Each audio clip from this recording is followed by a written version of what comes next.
All right, good afternoon or evening. This is about 6-7 o'clock over here at Bethany Lakes again for another quick trip. This time I'm bringing out the Flystar 2 rod reel, reel, and the Redington Pursuit.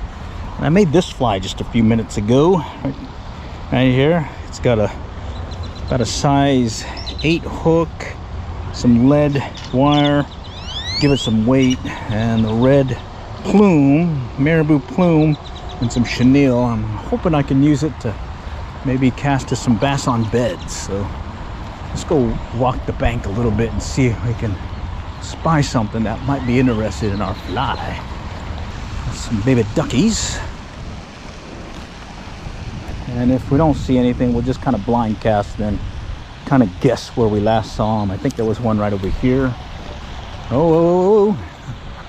We don't want the ducks to get this. Look at this. These ducks are going for my fly. Watch this. Oh my God. Well, we don't want that. Go over to a foam spider or foam grasshopper. Mainly see if I can get some of these bites topwater wise. And coming up on the bank, but staying off about 10-15 feet. And I'm working my fly ahead of me. There's a hit. There we go. All right, that one hit right in front of me, about maybe 6 feet or so from the bank. So I'm glad I stood off to the back to keep from scaring it. And the fly that I'm using is just a marabou, 2 marabou plumes with some lead and wire to give it some weight. And there is the bass. For those on the podcast, it is, I'd say, roughly 13 inches or so, and it struck this fly. It's got 2 marabou plumes, some pink chenille, and some weighted lead. Give it a little sinking ability. And I stood off about 10 feet from the bank, and he struck about 6 feet off the bank. And with the setup here, if I keep a short retrieve like this, short pull retrieve, I should be able to keep the fly out of all the junk and still have a good opportunity of getting something to hit. Okay, so just kind of keep working it. Oh, there's a hit right there. That one hit. Soon as I dropped it in the water, he came up and hit it. So that was just kind of blind casting. This one's a bass. Not bad. I'll describe what I'm doing here for those that are listening in on the podcast. Okay, he's bigger than the last one. Struck the Impromptu fly, and yours truly just let go and lost him. All right, for those on the podcast, I lost him. For those that watched, well, I lost him. And there's a south wind right now, and I'm kind of standing off now from the feeder creek that goes into the pond itself, the back pond. And what I like doing here is I'll stand off a good ways. Right now I'm about maybe 30 feet, 20 feet, and I'm gonna drop the fly right in. Oh, there we go. I just spooked one that was right by the bank. That's what I was worried about. So yeah, even though I stood off, he was there still. And he probably was a nice size one. Okay, I'm gonna go over here to my left now. This is the again, the open area where we just were. Oh, I just scared up one from the bank again. Another mistake. I should have just cast in front of me. Oh, there it is right there. That one hit right in front of me. Oh, and he's running. We got a runner. Okay, all right, let's get him closer. Yeah, that one hit. I spooked one, but I went ahead and cast again, and this guy came up. Looks like a bass. Yeah, it's a bass. He went for the Impromptu fly, and I'm not going to say I caught him yet since I lost that other one when I thought I had him. Okay, all right, and I got only 2-pound or 4-pound test right now for my tippet, so let me lip him. All right. Oh well. He swiped it, and I hooked him in the just above the eye here. So there we go. He's longer than the other one, but he's skinny. He's skinny compared to the one that we just caught earlier, and I believe the other one was that I lost was bigger. So, but hey, I got one. All right. So caught 2, lost 1, and hey, who knows? We're still fishing. All right, and again, I'll describe the fly for those that are listening in, and for those that can see, let me show you. All right, let me just clear the greenery off here. This is that green stuff I was telling you about that's in the pond. Okay, so it's a very simple tie right here. It's 2 plumes of marabou, red marabou right here. There's lead wire to give it weight right here at the front end, and then there's this pink chenille that I've kind of wrapped over that lead wire. Start out with 1 plume tied like you would in the vise right on top, then I flip it over, I tie another one right here just forward of the point, and secure it to the hook shank and onto the lead piece to make sure I've got it good. Oh wow, I just hooked myself. All right, and then I add the chenille, tie that in, bring it up to the front just behind the hook eye, and then I secure it with some whip finish, and that's it. And it kind of rides like so.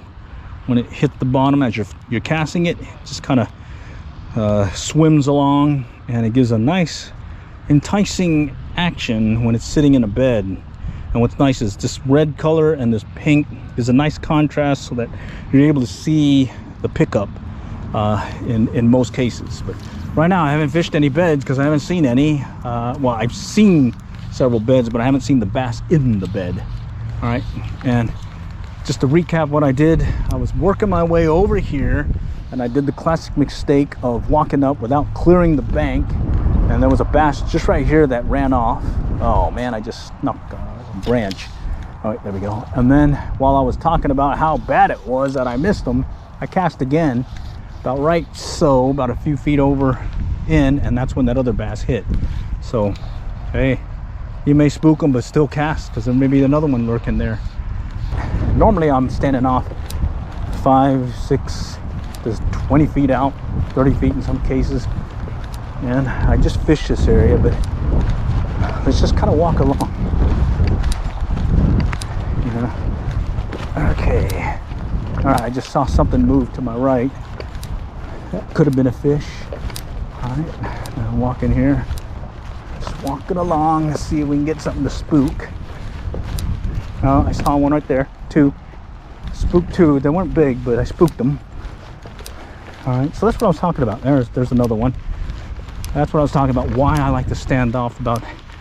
Oh, there's another one. Okay, so here is where I'll normally start out when I walk a bank this far, or close, a little bit closer. There's one right here moving. Okay, so you want to increase your hookup rate, stand off from the bank, cast close in first, and then get up close. And then as you do get close and you're working your way over left or right, kind of cast in front of you before you move on to your left or right. So in this case, if I've already walked up to the bank and now I'm going to work my way, let's say to the left and fish, going to stay off here close to the bank since I'm already here, but I'm casting in front of me.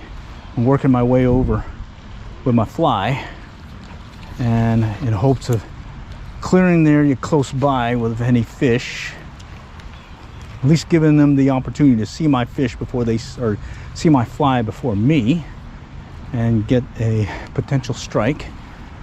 Over here I'm going to kind of work my way in shallow, where I'm not going to go because there's a lot of junk there, but at least I'm clearing the area. And that's how I like to fish a bank. Oh, let's go over there real quick. Yeah. All right, so, all right, describe what I'm doing. I'm going to the main pond now. That's the one with the fountain. That's one of 4 ponds here at Bethany Lakes, and I'm gonna work my way up to the bank, standing off from the bank.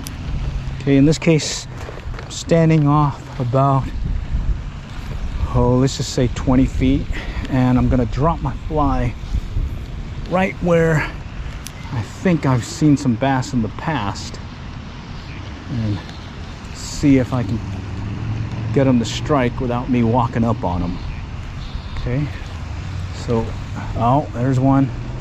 He just spooked, but I think it was a little bluegill, or little guy. Okay, so now I'm walking up closer, about maybe 10 feet now. Continue to work the area in front of me for potential bass. Okay, and then I'm gonna work to the right, my right, and there's a hit right there. Okay, all right. So there, I saw the hit because I saw my line straighten. Okay. All right, let's bring him in. Yeah, I saw my line start straightening on me. It was kind of sinking the fly, or the fly, and then I saw the line straighten on me, and I knew I had something to pick up. So there we go. That's number 3 caught, but have lost the other one, this other one. So 3 with a 4th one lost. Over the years, there's been some bass on beds here, setting up, and caught bass here.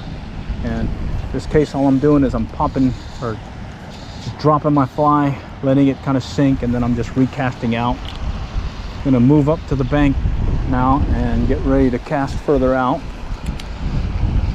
Okay. All right. Okay. Again, I'm just watching for it. Ah, God, I saw that. I saw the pickup. The line did the same thing, where the line straightened out. And I went to set the hook, and it did not happen. So, well, it doesn't happen all the time, but hey, at least gave him the opportunity to strike. Okay, let's go pop it back out. Okay.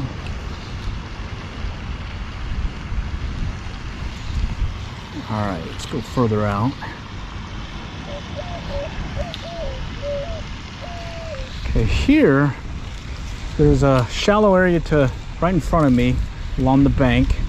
And what's nice about this is I can basically fish parallel to the bank and work the area for any fish. Cover a lot of ground, and hopefully there's a take right there. Oh, that's not the take, that's a snag. Oh, painful, painful, painful. All right, for those listening in, I lost my impromptu fly. He's a done deal. Bummer. Actually, this one was cut with a foam cutter that I use for other flies. And what I'm gonna do is just kind of work it on top and maybe see if something's interested on the top water bite. I'm gonna go ahead and take my sunglasses off. All right, because I don't think we have much more time to fish. And well, let's just try. Here we go. All right, I'm just working the there's the hit. There's a hit. Oh, it's a little guy. Oh man, it's a little guy. All right, I'm using oh, it's a bass. All right, I'm using that foam grasshopper there, and there, look at that. He's definitely not the biggest one we caught today, but he was definitely feisty and said, hey, I own that foam grasshopper, so let's let him go and get bigger. There's a hit. Yeah, those are little guys hitting it. That one's a bigger guy. Yeah, there we go. That was a bigger guy, but not that much bigger.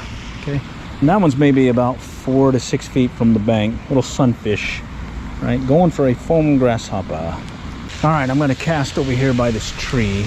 Maybe something's lurking there. Oh, that was a big hit. Oh, dang it. That was a bass, I believe, and he hit it, but again, I got that small hook, so that's a very tough one to get if you don't hook them just right.